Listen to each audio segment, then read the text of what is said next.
ये पिछले सरकार में गड़बड़ हुआ था पेपर लीक। आपको पता है ज़्यादातर पेपर लीक पिछली सरकार में लीक हुए थे। सबके आंदोलन हमने किए थे, मैंने किए थे। इसका लंबा किया था सब इंस्पेक्टर का, और सारे तथ्य एसओजी को भी दिए थे। बार बार गहलोत साहब को भी आग्रह किया था, लेकिन उन्होंने उस समय अगर निर्णय ले लिया होता तो ये 2 साल बिगड़ते नहीं, खराब नहीं होते। और आखिर में संघर्ष की जीत हुई है, सत्य की जीत हुई है, और अदालत का मैं धन्यवाद करता हूं कि उन्होंने जनता की आवाज सुना। सर, लंबा वक्त लग गया इस जो फैसला आने में कोर्ट से भी। अब अदालतों के कोर्ट के फैसले में अपन कमेंट नहीं कर सकते।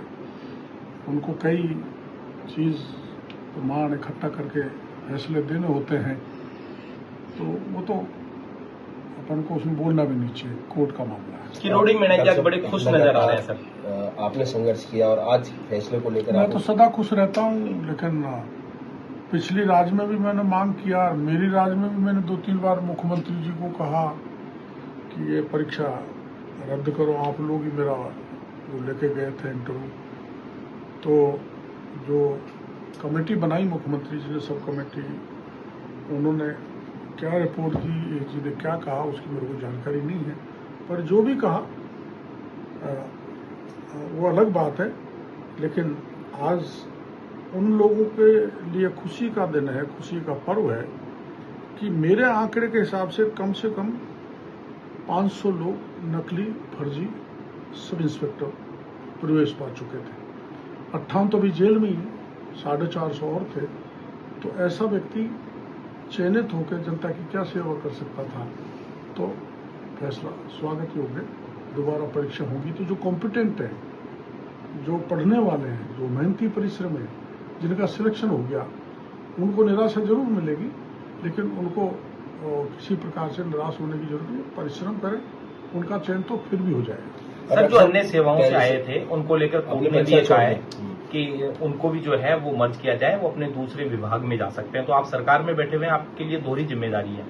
अब देखो, मैं उसका सब कमेटी का हिस्सा नहीं हूँ, और जो कोर्ट ने ऑब्जर्वेशन दी है, ये शायद कैबिनेट में फैसला होगा, तो मैं क्या, मुख्यमंत्री जी भी कोर्ट के फैसले को लागू करेंगे। लेकिन आपकी सरकार ने समय थोड़ा ज्यादा नहीं लगा दिया सर, ये जो कोर्ट में जवाब देने में? ऐसे मामले में समय लग जाता है, क्योंकि कैबिनेट सब कमेटी बनती है, उसका नोटिफिकेशन होता है, फिर वो दोनों पक्षों की सुनवाई करते हैं, आपस में विचार विमर्श करते हैं, कानूनी राय भी लॉ विभाग से लेते हैं। तो उसमें समय का कारण तो यही है, बाकी तो अदालत ने फैसला कर। हनुमान बेनीवाल है, उन्होंने भी जो है धरने प्रदर्शन किए। आज वो कह रहे हैं कि ये जो है न्याय की जीत है, हनुमान बेनीवाल की। नहीं, हनुमान बेनीवाल की जीत है, न्याय की नहीं है।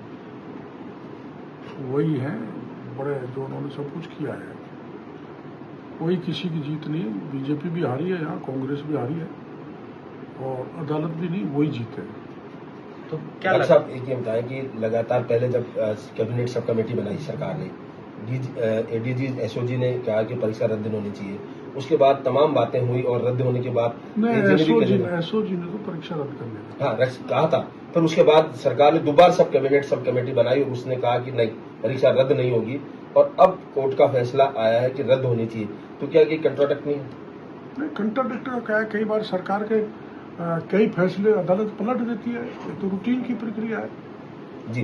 तो क्या डॉक्टर साहब एक बार इतना बताएं कि अब सरकार डीबी में जाएगी, ये तो सीएम ही कह सकता है।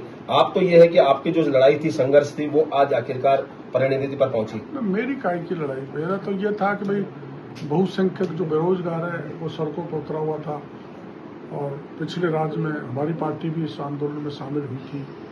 तो उस भावना के अनुरूप मैंने कहा था, पिछली सरकार ने नहीं माना, तो हमारी सरकार ने इतना तो माना कि 58 लोग जेल की हवा खा रहे हैं, 2 आरपीएससी के मेंबर ही जेल में बैठे हैं।